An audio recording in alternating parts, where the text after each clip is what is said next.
So you're in Microsoft Excel and you want your chart to automatically update as you add new records to your data. So at the moment, if I add an additional region to my data and a revenue value, you'll see that the chart doesn't automatically update.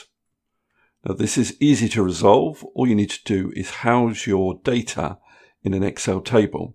So what I'm going to do is click anywhere in the data. I just need to select one cell. Then I go to the Insert tab on my ribbon and then Table. Or you can use the shortcut key Control-T.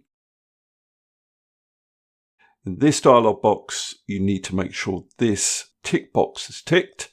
My table has headers, because you probably do have headers in your data.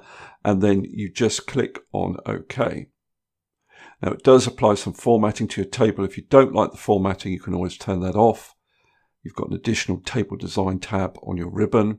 You can go to this stars gallery and clear the formatting if you don't want it. I'm happy with the formatting. But now if I add that additional record, my chart automatically picks up that data point. Okay, that's all I wanted to cover in this particular video. Hopefully that's useful. If it is, please give me a thumbs up and subscribe, and I'll see you next video.